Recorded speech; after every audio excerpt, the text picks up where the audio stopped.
यहाँ तक आपको समझ में आ गया। नेक्स्ट हम देख रहे हैं electromotive force and internal resistance.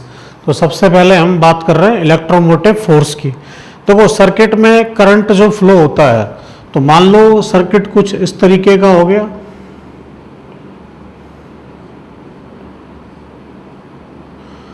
ये हायर पोटेंशियल है और ये लोअर, करंट ऐसे जा रहा है। तो हायर से लोअर तक तो करंट अपने आप फ्लो कर जाएगा, लेकिन लोअर से हायर अपने आप फ्लो नहीं करेगा। अगर हमें इस सर्किट में करंट मेंटेन करना है तो हमें उसके लिए यहाँ पे क्या लगाना पड़ता है, एक सेल। क्या लगाना पड़ता है, सेल। वो सेल एक तरह से एक पंप का काम करता है, जो चार्ज को या करंट को लोअर पोटेंशियल से हायर पोटेंशियल तक पहुंचाएगा। उसके लिए एक एग्जांपल मैं आपको बता देता हूं। मान लो एक इस तरह का सिस्टम हमें दिया हुआ है, यहाँ हम कोई बॉल प्लेस करते हैं तो एक तरह से ये हायर पोटेंशियल पे होगी, ये बॉल नीचे तो अपने आप चली जाएगी, ठीक है, लेकिन वापस यहाँ से यहाँ अपने आप नहीं आएगी। अब कोई भी एक एक्सटर्नल एजेंट जो इस बॉल को उठा के यहाँ से और यहाँ थ्रो कर रहा है, तो ये जो एक्सटर्नल एजेंट है ये किसका काम करेगा, ईएमएफ का, ठीक है। तो ईएमएफ का मतलब होता है इलेक्ट्रोमोटिव फोर्स। करंट के अंदर उस फ्लो को बनाए रखने के लिए जो फोर्स हम लगा रहे हैं उसे नाम दे रहे हैं इलेक्ट्रोमोटिव फोर्स, या कह सकते हो इलेक्ट्रिसिटी को फ्लो कराने वाला फोर्स। दूसरा एग्जांपल, अगर मान लो ये कोई घर है, ठीक है, और यहाँ पे एक पानी की एक टंकी रखी है, तो इस पानी की टंकी तक एक पाइप जा रहा है, तो यहाँ जो पंप लगा होगा वो पंप पानी जो है यहाँ तक, यहाँ से यहाँ पहुँचाएगा और तभी पानी यहाँ आएगा। अब वापस पानी यहाँ आ गया तो ये पानी यहाँ तो जाएगा नहीं अपने आप, तो फिर पंप के थ्रू ये इस तरह चलता रहेगा। तो यहाँ पे जो पंप है वो पंप किसका काम कर रहा है, अगेन इलेक्ट्रोमोटिव फोर्स का। तो जिस तरह से यहाँ पे पंप काम कर रहा है, यहाँ पे एक एक्सटर्नल एजेंट काम कर रहा है, उसी तरीके से जो सर्किट है, सर्किट में सेल जो है वो ईएमएफ प्रोवाइड करवाने का काम करता है। अब ईएमएफ है क्या, तो जैसे हम जानते हैं इस तरह की बैटरी आप सबने देख रखी है, इन्वर्टर है सबके घर, तो ये इस तरह की बैटरी आपने देखी होगी। 2 टर्मिनल होते हैं इसमें,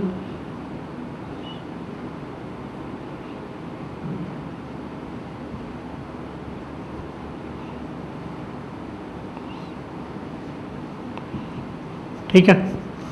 तो इन दोनों टर्मिनल के बीच में जो मैक्सिमम पोटेंशियल डिफरेंस है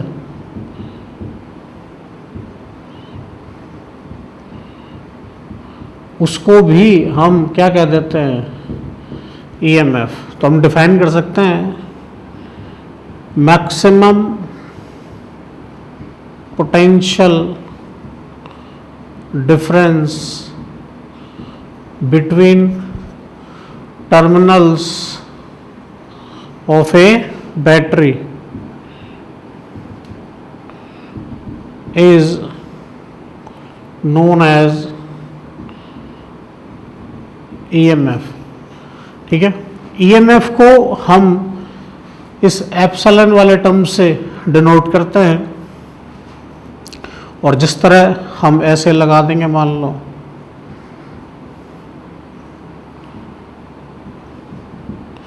तो इस सेल का ईएमएफ तो हो गया ये, और I इंटू आर जो होगा वो होगा इसके अक्रॉस पोटेंशियल डिफरेंस,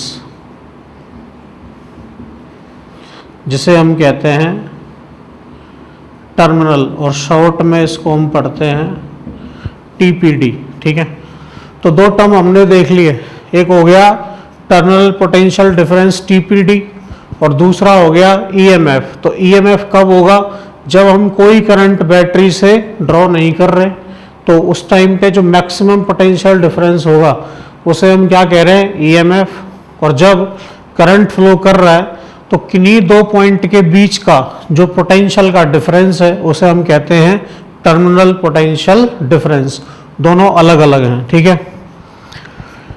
ये कॉज है जिसकी वजह से पोटेंशियल डिफरेंस आएगा, तो हम लिख देंगे कि ये तो है कॉज और ये इसका इफेक्ट है।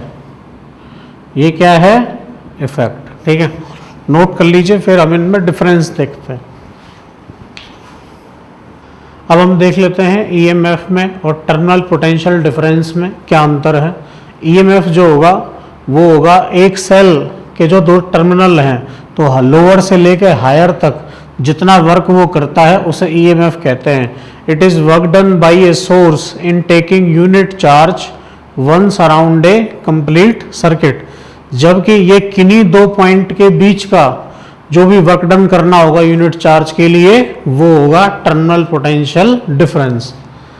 ये होता है मैक्सिमम पोटेंशियल डिफरेंस। मैंने कहा था बैटरी में दो टर्मिनल हैं, उन दोनों टर्मिनल के बीच में जो मैक्सिमम पोटेंशियल डिफरेंस होगा वो ईएमएफ कहलाएगा। और वो कब होगा? जब उससे हम कोई करंट नहीं ले रहे होंगे। मतलब वो कैसा होगा? It is for open circuit. जबकि अगर मान लो उससे हम करंट ड्रॉ कर रहे हैं तो it will be close circuit. और करंट ड्रॉ जो कर रहे हैं तो जो एक्सटर्नल रेजिस्टेंस लगा होगा उसके अक्रॉस जो पोटेंशियल आया उसे हम कहते हैं टर्मिनल पोटेंशियल डिफरेंस। जो बैटरी या सेल है वो पोटेंशियल डिफरेंस को क्रिएट कर रहा है, जनरेट कर रहा है, इसीलिए वो कहलाता है इट इज ए कॉज। जबकि जो पोटेंशियल डिफरेंस जनरेट हुआ वो कहलाता है इट इज इफेक्ट। तो ये कॉज है और ये उस कॉज का इफेक्ट है। ईएमएफ मैंने कहा ज्यादा है और पोटेंशियल कम, तो EMF is always greater than terminal potential difference और ये हमेशा लेस होगा।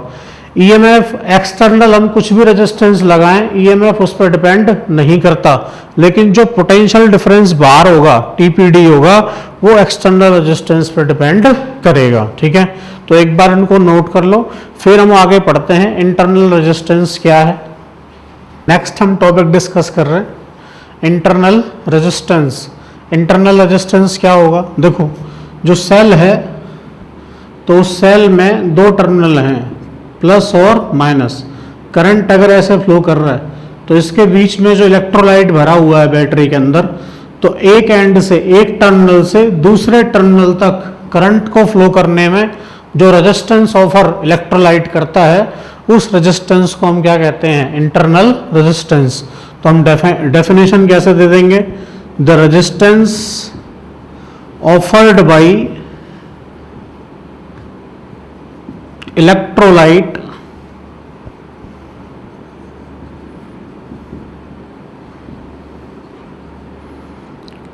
To current flowing from one terminal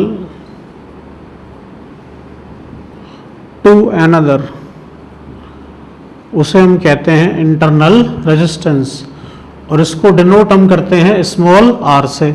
circuit में जब हम इसको डिनोट करेंगे तो मान लो ये तो हो गया एक्सटर्नल रेजिस्टेंस, ये हो गया सेल, तो सेल के साथ में ही हम एक छोटा सा स्मॉल आर रेजिस्टेंस शो कर देते हैं, तो ये तो कहलाता है ईएमएफ, ये कहलाता है इंटरनल रेजिस्टेंस। अब ये जो इंटरनल रेजिस्टेंस है वो किस किस बात पे डिपेंड करेगा? तो factors on which internal resistance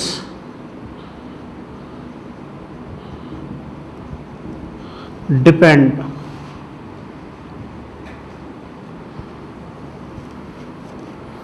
पहला फैक्टर है नेचर ऑफ इलेक्ट्रोलाइट, ठीक है।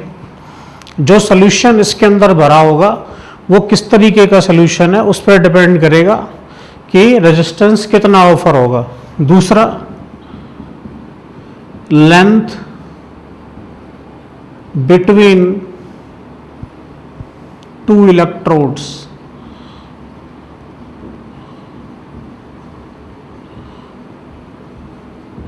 देखो जो दो टर्मिनल हैं उनके बीच डिस्टेंस जितना ज़्यादा, रेजिस्टेंस भी उतना ही ज़्यादा।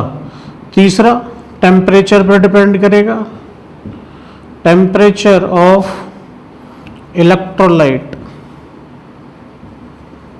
कैसे?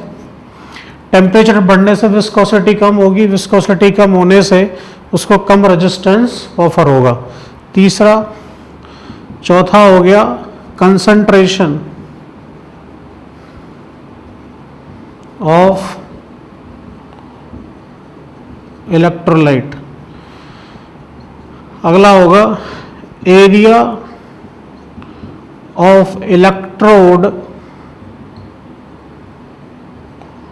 immersed in electrolyte। तो इन चीज़ों पे इंटरनल रेजिस्टेंस डिपेंड करता है और वो आपको समझ में आ गया होगा, नोट कर लीजिए उसको।